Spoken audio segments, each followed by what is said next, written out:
Another story that we have been tracking, and this is for some weeks, seems like months now, perhaps it is months, but the Diddy trial. There's some big developments that we want to chime everybody in on. It has been a month, the last month, full of all kinds of twists and turns. There's been efforts on the defense's part to have this case thrown out. The judges rejected that. But to break it all down and get us updated this morning, we are joined by TMZ executive producer Michael Babcock. Always good to see you, Michael. Thank you so much for joining us here on Chicago Now. We appreciate it, sir.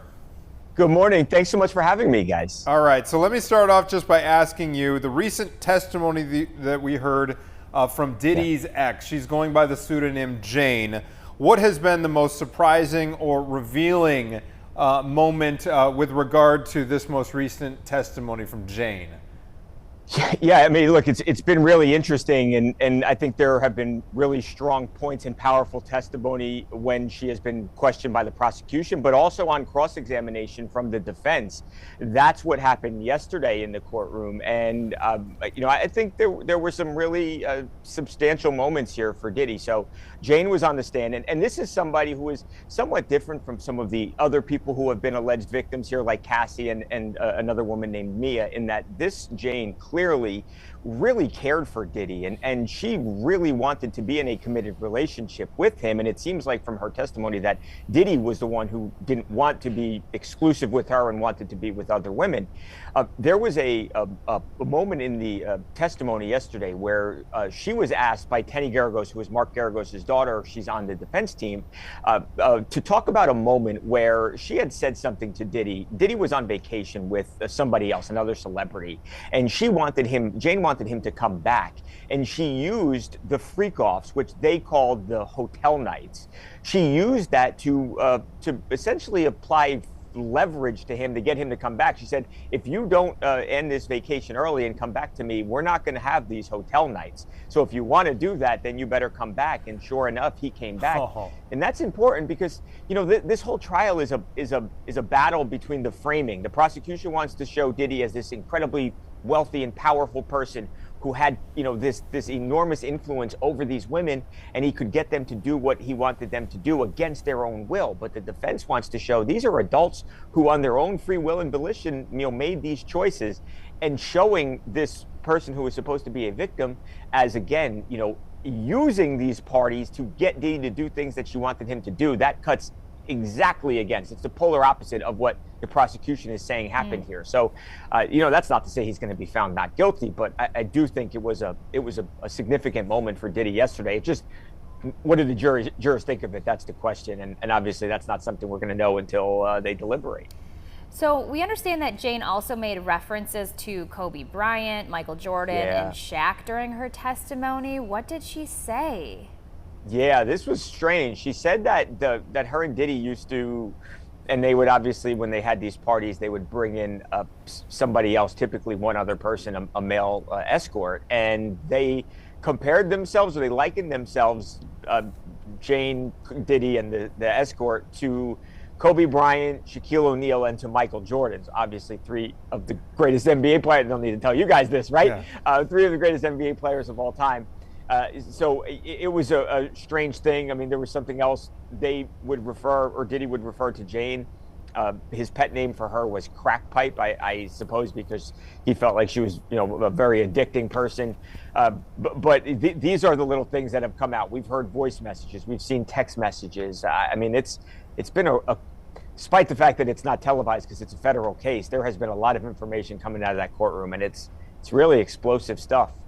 Yeah, absolutely. Among the things coming out, I understand there are certain non-disclosure agreements that have been brought up in court, and also testimony from hotel staff. Will you kind of run us through how those factors have been playing in so far, Michael? Yeah, well, I think one of the most interesting portions of this entire 3 or 4 weeks that the trial's been happening is we finally found out why that video from the Intercontinental Hotel from 2016, where Diddy was brutalizing Cassie in the hallway and by the elevator banks, we found out finally why that took like 8-9 years to come out. It's because Diddy had allegedly paid off the hotel security to the tune of $100,000 in cash in a brown bag. It's like a scene out of a movie. And he had paid off 3 people at the hotel, $50,000 to one person, 30 to another, 20 to the other. And because of that, the video did not come out. They essentially buried that video, and then, you know, despite promising Diddy that they had erased all copies, obviously that wasn't the case, and it ultimately made its way to CNN and then to federal prosecutors. But that was really interesting. You also heard from hotel staff who testified to the status or the condition of hotel rooms as Diddy would leave them.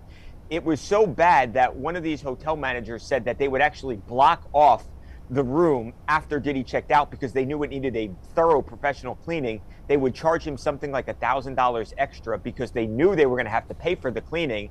And it just sort of gives a sense of how seemingly wild these parties were, that they left these hotel rooms trashed. So looking forward to what's still to come, any key moments or witnesses that we should be keeping an eye or an ear out for? So, yeah, believe it or not, nothing is ahead of schedule, right? And certainly not trials these days, but they are actually making good timing here. And it's possible that by next Wednesday, the prosecution could rest. And then obviously the defense will have their opportunity to present whatever evidence they choose to. And then it's time for jury deliberation. So barring something completely unforeseen here, they're done with victims. There's no more victims that will testify, or alleged victims, although that obviously could change last minute. But yeah, right now this could be in the defense's hands by Thursday morning, and we're off and running here. And I think it's not crazy to say that by July 4th you could actually have a verdict in this case, and Diddy finds out what the rest of his life looks like. Wow. Now, in the background is kind of Hollywood paying attention to, and the entertainment industry paying attention to this case. You know, here in Chicago, we're obviously very, very familiar with what unfolded with R. Kelly. And how, in the meantime, as all this testimony and all this evidence is coming to light, how has Diddy's perspective with people, or from people in the entertainment industry, you've got your finger on the pulse of this. Is this another R. Kelly in the making, or is this completely dependent on the verdict here?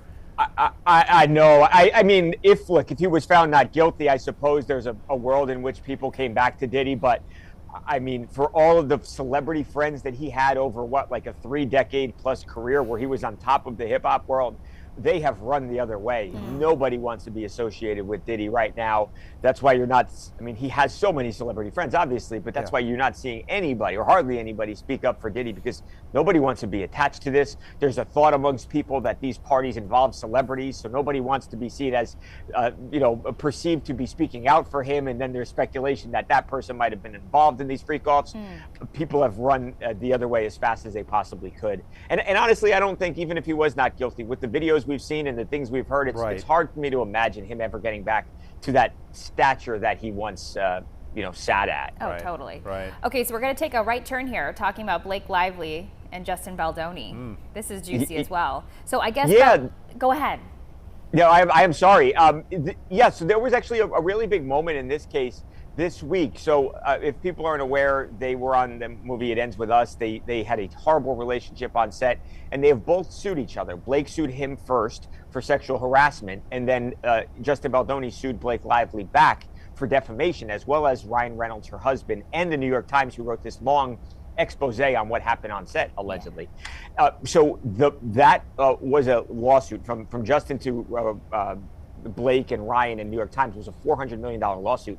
That has been thrown out, or at least the defamation portion, which was the larger portion of his lawsuit, thrown out. Judge said there are no grounds for this lawsuit. So now the only thing that exists is Blake's lawsuit against Justin for sexual harassment. It sounds like, we've talked to Justin's lawyer, it sounds like they're going to refile a lawsuit, but it's going to be much more focused and far less in scope. So he says the fight's not over. She views this as a massive victory for her. She feels like she's been vindicated. But anybody who is tired or sick of this story, who thought this was going to be over, sounds like buckle in. Buckle in again. But as it stands right now, it's still just a lawsuit against Baldoni. She's still got to win that, correct? She does. And they say, believe it or not, Justin's side said, no, we didn't lose. We want her lawsuit to remain because we want to prove that she is lying and my client's not a sexual harasser.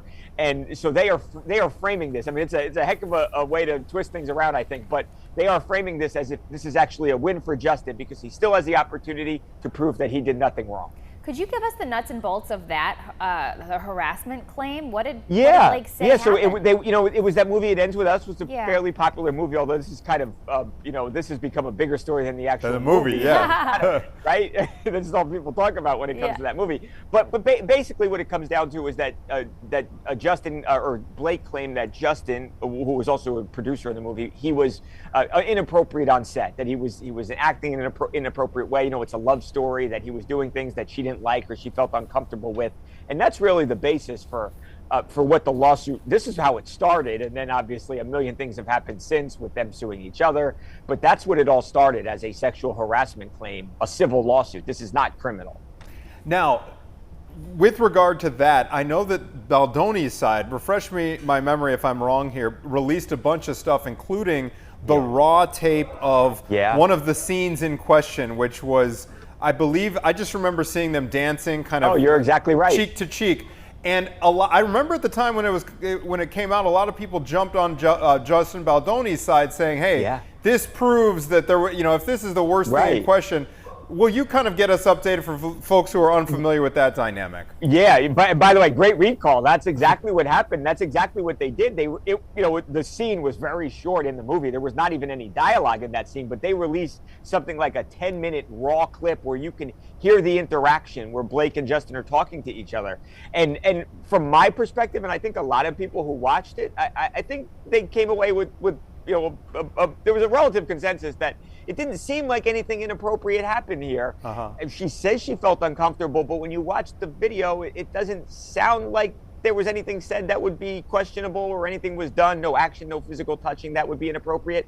It was a love scene, so they were close. They were slow dancing with each other. But I think a lot of people watched that and said, I don't know, she's got a leg to stand on here. What happened while they were filming the rest of the movie, I suppose, obviously we don't know that. Right. But for that one scene, it didn't sound like or seem like there was too much there, to be honest. Where does the smear campaign come into play? Because didn't Justin do something, pay people to get Blake to look really bad on social media platforms? Did that happen first and then Blake retaliated, or? Well, so the movie, the alleged harassment happens. She then files the lawsuit against Justin, and then anything that happened after that, it would have been post her lawsuit. But you're right though. I mean, they've in fact both accused each other of orchestrating smear campaigns against the other. I don't know if it's a smear campaign. They've obviously both have reps who have been very outspoken about what's going on here, and they've talked in a negative way about the other. I don't think either of them have come out of this or will come out of this better. They are well worse than they were. Yeah. I think they've both damaged their careers. I think it's fair to even think that Ryan Reynolds' career has been damaged by this. And it seems like a blood feud that they are both intent on just destroying the other. But I think in the process, they might be destroying themselves and two really promising careers, obviously, that I don't know what they look like after this. And you mentioned Hollywood running the other way. I've heard inklings of Taylor Swift trying to distance herself from the whole thing too. You guys fight this stuff. It broke up Taylor and they don't have. I don't know if I have any more time, but they broke up their friend. No way, they Taylor Swift. We're best friends. They're not friends That's anymore? the word on the street because of all this, because she looped him in with the whole, these are my dragons, Ryan and Taylor. These are I'm Khaleesi. She was trying to use, Blake Lively was using Taylor Swift behind Taylor's back to try and essentially intimidate Justin Baldoni into getting him to change the movie that they were working on. And then in the lawsuit, those text messages come out, and Taylor sees this, and she goes, "Whoa! I don't want to be involved in this." How weird! Michael Babcock, great. Thank you so much. Always a pleasure to talk to you, Anytime. Man. Yeah, I really appreciate it. Thanks so much. Keep us posted. Michael Babcock from TMZ, everybody. We appreciate your time.